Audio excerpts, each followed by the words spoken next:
gikan sa News Center sa Aksyon Radio. Aksyon Radio. Yari ang mga nagapangulang nga balita sa syudad sa Bacolod kag probensya sa Negros Occidental. Mga balita lokal, nasyonal, sa Aksyon Balitang Bayan. Numero 1, Aksyon Balitang Bayan. Numero 1, two-time kapisanan ng mga broadcasters. Golden Dove nominee for Best Provincial Newscast. Aksyon Balitang Bayan. Numero 1. Aksyon Balitang Bayan. Numero 1. Kagkaroon ang inyo News Team.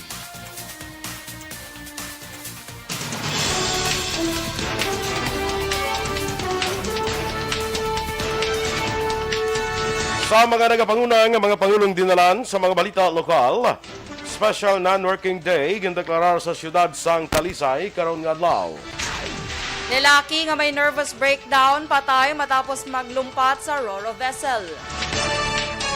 Sa balita nasyonal, 3 ka consolidated disqualification petition bato kay BBM ginbasura sang Comelec First Division. 55 milyones ka mga Pinoy nakaparehistro na sa National ID System.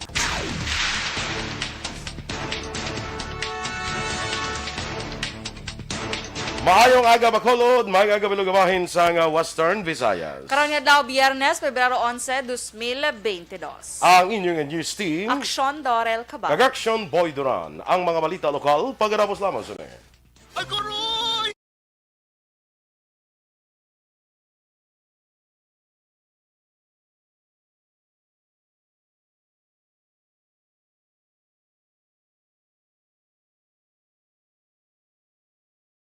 Bangod sa pamahog sing COVID-19 pandemic, madamo sing kompanya kag local government unit ang nagpatuman sang work from home sa ilang mga empleyado. Naga-work from home kung naka-close contact sa nagpositibo sa virus o kung mismo nagpositibo sa COVID-19. Madamo sang benepisyo ang mahatag sang work from home, pero hindi naton malikawan nga ma-bored kag ma-stress bangod sa sini nga setup sa masobra na isa ka tuig nga pagpakiaway sa COVID-19. Base sa pagtuon sa United Nations International Labour Organizations, nagatugas sing stress ang tuman niya pag-usar sa gadgets kangay sa cellphone kag computer. Gani, iyari tila ng mga poslanon nga action tips sa mga nag-work from home. Una, mag-set up sa workspace sa mga balay sa tuyo nga makafocus sa imong trabaho. Ang workspace ay hindi kinahanglan nga dako nga kwarto, ang importante, komportable ka sa imong trabaho. Matapos ang pila ka oras nga nagapungko ka mag-computer, dapat may tion nga mag-stretching agud malikawan nga ma-strain ang imong likod o kon liog. Time management. Maghimo sa imong time Malo ka, kwan sa mo fiesta sa mong sa Our Lady of Lourdes. So sa inyo nakapurok, di ba? Sa mong purok na pagsulod mo gitub lang na tagtuan mo Lourdes, tub lang na mo. mag-deliver ka bala sang kwan. Sa mga Sang lagaw. deliveries. Amo na da So, ang dira na da. Purok Villa Lourdes. So fiesta dira happy subong fiesta adlaw. lang dira sa mga Oo. taga Purok Villa Lourdes. Aga ko pa to kita ang mga kwanto, mga Mga- taga Villa Lourdes kita maprosesyon to sila sa mga aga, no? Ay, lait. Kag sa tanan man nga naga sa ulog sa kapestahan karon nga adlaw kay ti kuan ini mo ng fiesta sang Our Lady of Lourdes, no? Sige. Kag good morning na sa aton nga nag-monitor dira sa Facebook. Share lang kita mga ka-aksyon na like and share sa aton nga page, no? O kung sa aton nga FB Live para damo kita makaupod nga mga ka-aksyon nato na sa aton nga pagpangalagad, no? Yes. Sa kay amigo ko Juan Bolgalio dira sa may Las Vegas, Nevada. Good morning. Kag kay Madam Alma Alvarez Gallo. Kag sa RG Boys. Maayong aga. Ari man ang aton presidente sa Energy Fans Club, si Dennis Richard Tibor Roma. Nagpiesta man to sila bay sa nagligad. Sige, sa kay Michelle Cordero, watching from Kabankalan. Good morning mga kay Sol Cordero. Masi Tofago, maayong aga. May ara ka diguro wala nabasa sa babaw ay. Di Before kay, basta mo na din ako nakita niyo. Before kay Michael Cordero. Be? Si Jason Alegria. Yes. Sige. Good morning na dagli ko no kay SG Garcia. Guard ni sa San Camila Homes sa North Mandalagan. Good morning dira sa imo. SG Garcia. Reynaldo Reparo. Kag di na to Edgar Pilayo, of course. Good morning man. Kag si Ma'am Vanessa Mayo is also with us sa aton sini nga pangalagad. Wait lang bala kay sige, okay na kita. Kag nagakuan ko diho, naga-freeze. Naga-freeze ka. Basi ka freeze gyud mo ko kido ga mo ko na mo daw mong gid ko kagiyo ta tanto no. So, Pero gin siguro na ni Kwan ni Sir El Rey. Nga ang kamerata hindi maglambot sa ubos-ubos jutay. Ano panawag sinaman? Tahi mo nga outfit of the day. Crop top Crop top na. Sabi ko na yung mga crop. Basta Crop kwan top na siya, basta drill lang asta. Basta gagawang pusod, crop top na siya. Wala pala akong pusod. Wala. High waist ko. Gamay lang ang portions ang tiyan. Pwede na slice. Hindi ka na masuhuton sa hangin? Ate, bala na ni karon ko sige to utot. Ay kala. Sige. Sakay Novi Magapan, good morning Mandira. And have a nice, great day to you. No? Yes. Vicente sa Molde. Shout out lang sa Dasas kag sa Molde family. Dira sa Sara. Sara Iloilo. Sara Iloilo. Amo ning mayor da si Kwan, si General Ayeng. Ambutan. Daw ba nag-mayor si sa Sara Hindi ko sure. si General Ayeng ang umigo tani si General Ayeng, no? When he was still the 303rd Brigade Commander, no? Ate, sige. Yeah, si Miss Jinky Dialag Direction Boys watching man. Yes, Good morning. good morning Miss sa imo, Jinky. Sa Phoenix, Arizona. Arizona. Sige, standby na kita sa mga balita lokal.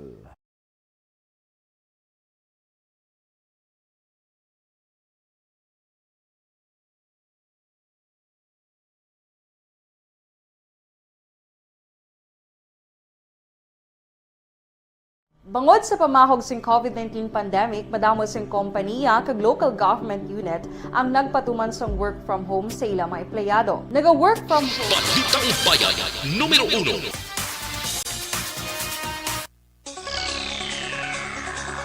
Action Radio Philippine Standard Time, las 6:11. Sa detalya na sang mga balita lokal.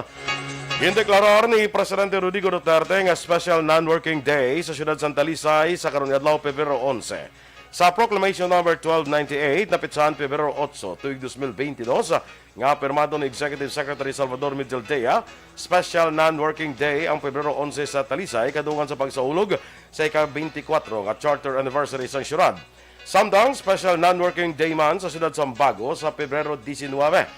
Ini naman paagi sa Proclamation number 1293 nga pirmado man ni Medialdea napitsahan Pebrero 3 tuig 2022. Ini kadungan sa pagsaulog sa siyudad Sambago sa ika-56 nga charter anniversary. Patay ang isa ka lalaki matapos naglumpat gikan sa ginasakyan nga roll-on roll-off vessel sa baybayon ni sakop sang Barangay 10 siyudad sang Bacolod kahapon sang hapon Huwebes. Ang napatay ang ginkilala kay Joel Calubia, 35 anyos sang San Dionisio, Iloilo. Suno kay Captain Joe Luvis Mercurio, commander sang Philippine Coast Guard Negros Occidental, ang barko nga ginasakyan ni Calubia ang nagabiyahe halin sa Bredco Port kag kapin 1 nautical miles pagid lamang ang kalayoon halin sa Pantalan. Naglumpat si Calubia sa baybayon sa wala mahibalon nga rason. Sa ginpatigay naman yung rescue operation na recover ang lawas ni Calubia apang wala na inisang kabuhi base sa emergency responders. Sa panaysayo naman sang tiyo sang napatay nga sakay man sa Roro, nagabatsyag sang nervous breakdown ang napatay. Naghikog naman ang isa ka senior citizen paagi sa pagbitay sa kagulingon sa balayan sa isa ka balay sa siyudad sa Sipalay. Malas 3 ang tag na sang hapon Miyerkules nga adlaw ang biktima hungod nga intago ang sa Action Radio ang isang ngalan. Apan nag-edad ni sang 71 anyos kag may live-in na partner nga nag-edad sang 59 anyos. Sunod kay Police Major James Latayo ng hepe sa Sipalay PNP, nag-away ining naghikog ang iya live-in partner. Sa din napatupan niya ini, dugang nila tayo, naghikog ang ining 71 anyos, bagot hindi iya mabaton nga iya nasakit ang iya ka-live-in partner. Sa panaysayo naman sa live-in partner sa otoridad, naakig ang napatay matapos nga ginbalibaran nga magpakighilawas sa biktima. Dugang pasini, sa Nobyembre, tuig 2021, nagtuyo man nga maghikog ang ining napatay paagi sa pag-inom sang hilo. Ginpaidalom na sa examination ang bangkay, kanikita nga wala sang foul play nga natabo, kundi naghikog lamang, kunang paghikog lamang ang rason sa iyas nga pagkapatay. Patay man ang isa ka welder matapos ginbuno sang yakaugalingon nga helper sa Purok St. Peter, Barangay Tangob, Syudad sang Bacolod kagabi Huwebes. Ang napatayang ginkilala lamang kay alias Neil, legal ang edad, samtang suspect naman ang ginkilala kay alias Bayong nga pareho residente sa Barangay Handumanan, Syudad sang Bacolod. Suno kay Romil Yavore, 22 anyos, trabahante sang shop kung sa diin nagatrabaho man ang biktima kag suspect. Nakita niya nga upod nga nagainom sa makahulubog nga limnon sanday Neil kagabuyong. O kon Bayong, nakabati si Lavore nga naglalisay ang biktima kang suspect bungod sa konflikto sa trabaho. Una na gilampusan ni Neil si Bayong sa ulo kag mahimo bungod sang kaaking nagkuha ang suspect sang kutsilyo kag ginbuno ang biktima. Dead on the spot si Neil matapos makaangkon sa nga madalom nga pilas sa lawas, samtang nagpalagyo naman ang suspect. Personal nga kaaki nga nagapanguna nga rason sa krimen. Na-recover naman ang masobra 3.4 milyones pesos nga balor sa ginasuspetsuhan shabu sa bypass operation sa Special Operations Unit 6 sa Barangay 21 diri sa siyudad sang Bacolod kon sa siyudad sang Victorias kagabi Huwebes. Ang mga nadakpan ginkilala nga sanday Jester Soqueña, 45 anyos ang Barangay Taculing, kag Biboy Dacumos, 34 anyos ang Purok Lison, Barangay 1 tanan sa siyudad sang Bacolod. Sunod kay Victoria City PNP Chief of Police Lieutenant Colonel Joseph Fajardo, si Soqueno ang top 1 most wanted person sa Victoria's PNP, kag madugay na monitor sa otoridad. Dugang pa ni Fajardo, Enero 12 sa nagsugod sang ang transaksyon sa manadakpan antes na tingayon ang bypass operation. Na-recover naman ang kapin 1.4 milyones ka pesos nga balor sa ginasuspetsuhan shabu sa bypass operation sa Police Station 8 sa Purok Bulacan, Barangay Singkang Airport, Syudad sang Bacolod, kagabi Huwebes. Sa nadakpan ang ginkilala kay Mark Daniel Angad, 39 anyos, sang Barangay 14, Syudad sang Bacolod. Sunod kay Police Station 8 Commander, Police Major Joey Puerto, makabig nga budegero sang droga si Angad. Dugang pa ang amo ni Angad ang yara sa sulod sang Bureau of Jail Management and Penology sa Barangay at Taculing.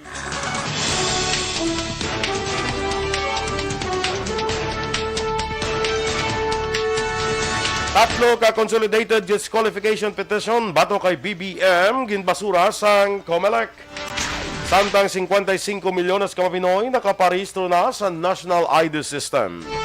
Ang detalye sa mga balita national sa magbalik sang aksyon, Balitang Bayan numero 1.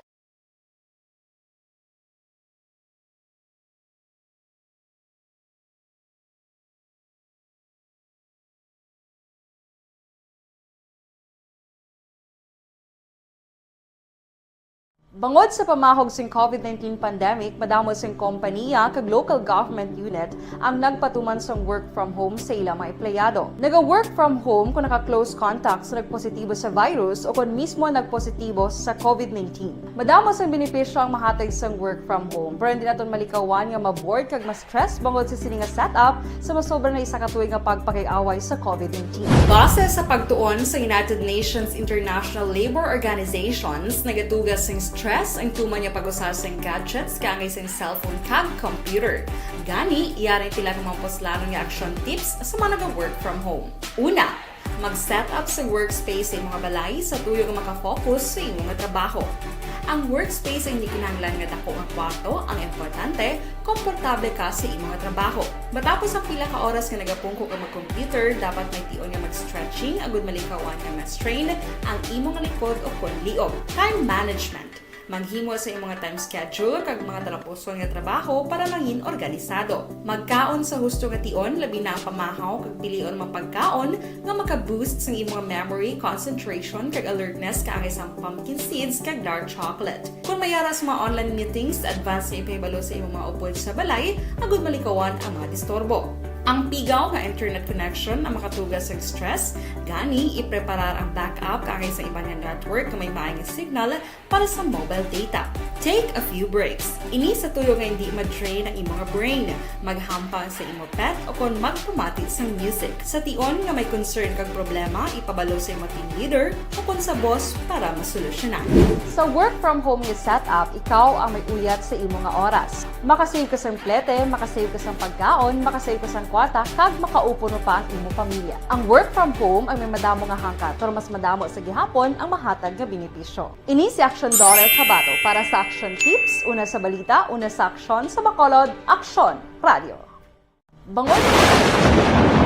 Ang elementary nga evacuation center na concern din baha man. Uy, kaya pinagamat-amat pumansaka ang tubig. Actually, ko po Hindi mo medyo mataas na ang tubig. So, ulat natin nga pasiwat nga nag-traffic to or nag-traffic dito sa sulod. Ang continuous range ang nag-isang factor sa pagsaka at sining tubig sa subong. Ang Pilipinas sa mayas ang early warning system para mahibaluan ang lakas ng panahon. Gani, wala sang rason nga hindi kita makapreparar karon nga rainy season. Yari ang pila ka mga action tips nga dapat mo may baluan. Kung nagapuyo sa lugar nga masabi ginabaha, mag-monitor sa balita para sa anunsyo sang pag-asa sa lakas sang panahon.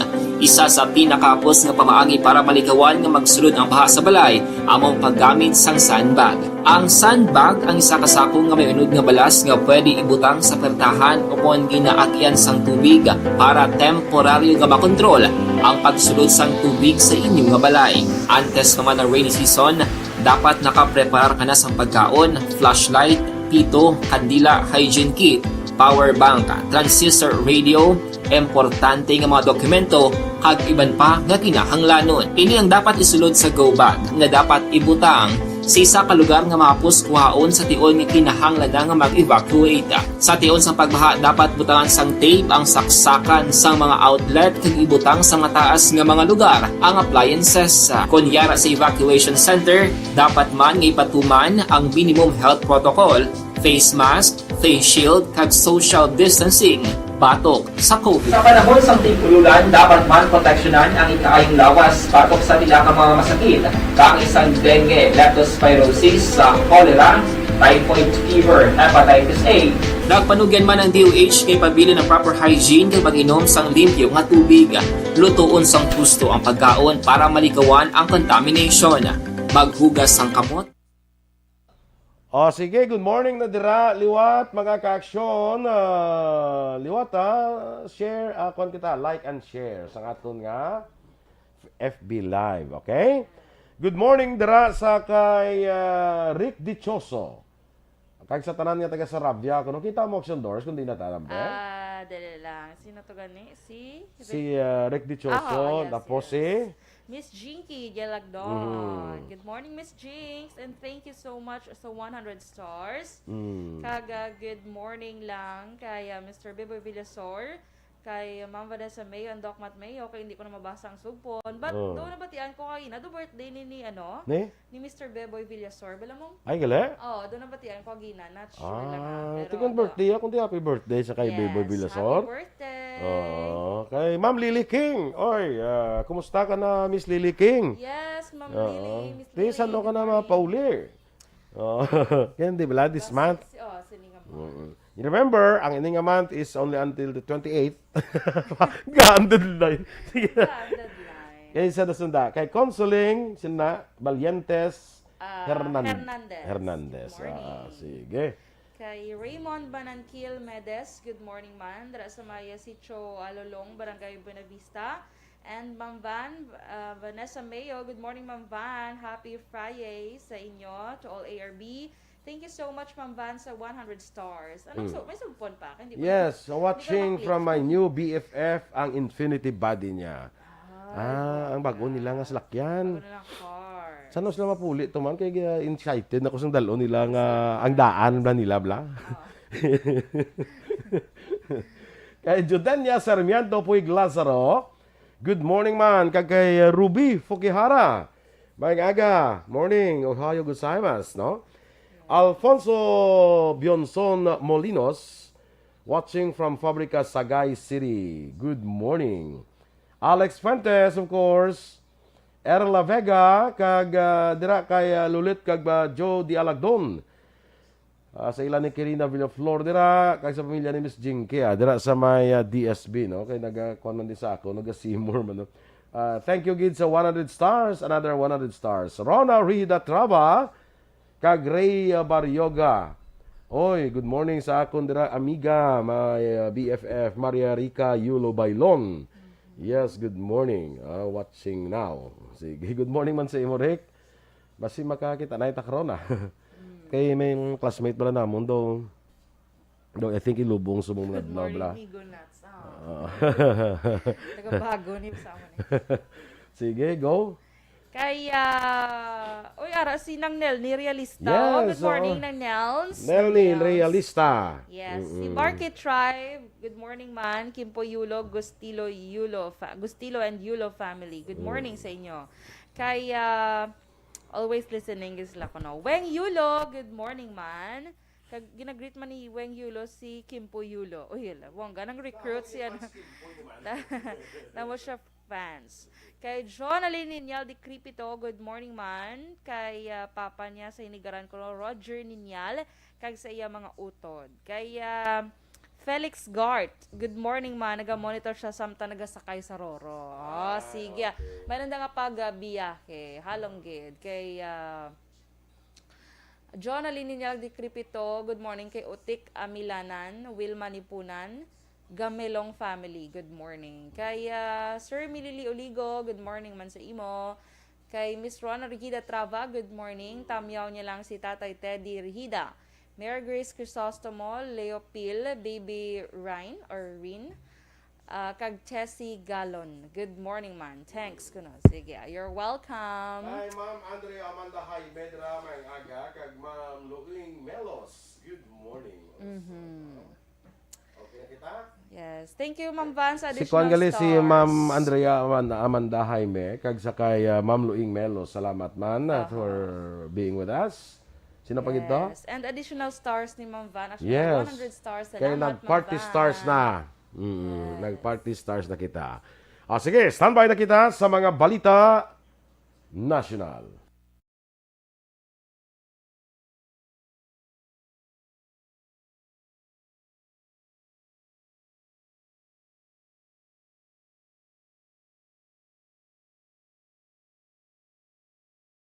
Bangod sa pamahog sing COVID-19 pandemic, madamo sing kompanya kag local government unit ang nagpatuman sang work from home sa ilang mga empleyado. Naga-work from home kung naka-close contact sa nagpositibo sa virus o kung mismo nagpositibo sa COVID-19. Madamo sang benepisyo ang mahatag sang work from home, pero hindi naton malikawan nga ma-bored kag ma-stress bangod sa sini nga setup sa masobra na isa ka tuig nga pagpakiaway sa COVID-19. Base sa pagtuon sa United Nations International Labour Organizations, nagatugas sing stress ang tuman niya pag-usas ng gadgets kangay sa cellphone kag computer.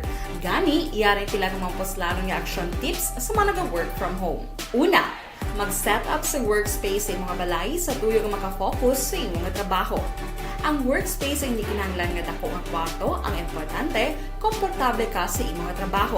Matapos ang pila ka oras nga nagapungko ka mag-computer, dapat may tion nga mag-stretching agud malikawan nga ma-strain ang imong likod o konliog. Time management. Maghimo sa imong time schedule kag mga talapuson nga trabaho para mangin organisado. Magkaon sa husto nga tion labi na ang pamahaw kag pilion mapagkaon nga maka-boost sa imong memory, concentration kag alertness kaangay sa pumpkin seeds kag dark chocolate. Kung mayaras mga online meetings, advance nga ipahibalo sa imong mga upod sa balay agud malikawan ang mga disturbo. Ang pigaw nga internet connection ang makatugas sa stress, gani ipreparar ang backup kaangay sa ibang network nga may maayong signal para sa mobile data. Take a few breaks. Ini sa tuyo nga hindi ma-drain ang imong brain, maghampang sa imong pet o kung magpumati sa music. Sa tion nga may concern kag problema, ipabalo sa imong team leader o kung sa boss para masolusyonan. Sa work from home nga setup, ikaw ang may uyat sa imong nga oras. Makasave ka sa plete, makasave ka sa pagkaon, makasave ka sa kwarta, kag makaupo no pa ang imong pamilya. Ang work from home ay may madamo nga hangkat, pero mas madamo sa gihapon ang mahatag nga benepisyo. Ini si Action Daughter Cabato para sa Action Tips, una sa balita, una sa aksyon, sa Bacolod, Aksyon Radio. Bangod Ang elementary nga evacuation center na concern in baha man. Uy. Kaya pinagamat-amat ko man saka ang tubig. Actually, ko po Hindi ko medyo mataas na ang tubig. So, ulat natin nga pasiwala nga ng traffic to or ng traffic dito sa sunod. Ang continuous rains ang nag-isang sa factor sa pagsaka at sining tubig sa subong. Ang Pilipinas sa mayas ng early warning system para Bayan numero 1. Action Radio Philippines Standard Time, las 6:29. Detalye na sa mga balita nasyonal. Ginbasura sa COMELEC First Division ang tatlo ka consolidated disqualification petitions batok kay presidential candidate Ferdinand Bongbong Marcos Jr. Sunod kay COMELEC spokesman James Jimenez, ginbasura sang division ang petisyon nanday Bonifacio Ilagan, Abu Bakar Mangelen kag akbayan bangod sa kakulang sa merito. Base sa 41 kapahina nga desisyon ni pagwa kahapon nga adlaw, ginpahayag si Marcos ang makapapili presidente bisan nga na-convict sa 1990 pa nga tax case. Sanday Commissioners Amy Ferolino kag Marlon Casquejo ang nagboto pabor nga ibasura ang petisyon. Wala narakip ang boto sa nagretiro nga si Anay COMELEC Commissioner Juana Guanzon nga naga-disqualify kay Marcos nga magpapili. Sunod sa First Division, ila nakitaan nga wala nahimo ni Marcos ang moral turpitude nga among grounds sa disqualification sa idalom sa election code sa ini ang napaslawan nga mag-file sa nga income tax returns ang 1980s. Samtang may isa pa ka pending nga disqualification case batok kay Marcos Jr. sa Second Division nga gin-file naman sang Ilocano Group. Una rangin panindugan sang kampo ni Marcos nga ang mga petisyon batok sa iya kandidatura ang nuisance kag isa ka propaganda. Nagdangat na sa 55 milyones ka mga Pinoy ang nakarehistro na sa National ID System base man sa datos tubto Pebrero 4, 2022. Sunod kay Philippine Statistics Authority Assistant Secretary Salinda Bautista, sa karon 6 milyones ka Philippine Identification Cards ang na-issue na sa PSA. Nagpanugya ng PSA nga mayara sa delay sa delivery sa PhilID cards. Madumduman ang 3-step PhilSys registration process. Nagumpisa sa Oktubre 2021 kagin prioridad ang mga low-income households sa 32 ka mga probinsya. Masobra na lamang sa 1,000 ka mga OFWs ang nagapabilin sa mga quarantine centers. Nagnubo sang nag-surge ang Omicron cases. Sunod kay OWA Administrator Hans Kakdak, may 582 karon ka mga OFWs ang naka-quarantine sa mga hotel. Ginpatag ni Kakdak sang nag-surge ang Omicron cases kag bangod sa atrasado nga flight bangod sa Baguio Odette, ang mga gin-quarantine nga OFWs ang naglambot tubtub 14,000. Mas nagdamo ang mga Pilipino nga wala sang trabaho base sa datos gikan sa Labor Force Survey sa tuong Disyembre 2021. Ang unemployment rate sa tuong Disyembre nagligan nga tuig ang nalambot sa 6.6% gikan sa 6.5% sa bulan sang Nobyembre. Naglambot sa 3.27 milyones ang Pinoy nga wala sang trabaho sa Disyembre gikan sa 3.16 milyones sa bulan sang Nobyembre. Patay ang duha ka menor de edad kay isa pa ka sibilyan ang pilason matapos ginaligar gin-ambush sang New People's Army ang tropa sang Philippine Army sa Katubig Northern Samar. Sunod sa Joint Task Force Storm kag 8th Infantry Division ang 12 anyos nga biktima ang deklarar nga dead on arrival sa Katubig Hospital samtang ang 13 anyos nga biktima napatay pagkasunod nga adlaw sa Northern Samar Hospital. Sunod kay 8th ID Commander Major General Edgardo de Leon, antes napatay ang 13 anyos nga lalaki nga biktima na istorya pa sa mga barangay officials nga natiruhan sila sang NPA. Ginbulgar naman sang 26 anyos nga nakaluwas nga yara sila sa likod sa mga militar sang nagpaarak sang luthang ang NPA rason nga nagdalagan sila apang naigo sang bala. Pilason ang 5 ka matao matapos nga naglupok ang isa ka improvised explosive device na IED sa barangay Bagamelon, Libmanan, Camarines Sur kahapon sa agaw Huwebes nga adlaw. Ginkilala mga biktima nga sanday Jeffrey Sidutan, 17 anyos, Melvin Abocado, 57 anyos, John Lee Bagyo Basanggit, Ria Estudio Ables kag Joseph Katapangan Dilima, 28 anyos. Sanday Basanggit kag Dilima ang mga miyembro sa CAFGU samtang iba niya biktima ang nagasakay sa motorsiklo. Ginpahayag naman ni Lieutenant Ariel Neri Libmanan, Police Chief, nga magakuha kung tanay sa tubig ang mga miyembro sa CAFGU malapit silang detachment sa natabo ang insidente. Action Radio Philippines Standard Time, las 6:33. Happy birthday lang liwat kay Beboy Villasor. Halin kay Miss Jinky de Alagdon. Happy birthday! Happy birthday! Kag happy fiesta dira sa Purok Villa Lourdes sa Barangay Pahanokoy. Yes. Happy fiesta dira sa inyo mga taga Villa Lourdes. Standby na kita sa Action Report, second portion, upod Action Fred Salanga. Baligay kita sa Action Balita Morning Edition, upod gyapon sa inyo news team. Aksyon Dorel Kabat. Kag-aksyon Boy Duran, mga ka-aksyon, diin ka man sa Pinas, labuton ka sa amon balita kag serbisyo. Sama-sama tayo, Pilipino. Una sa balita, una sa aksyon, sa Bacolod Aksyon Radio. This time check is brought to you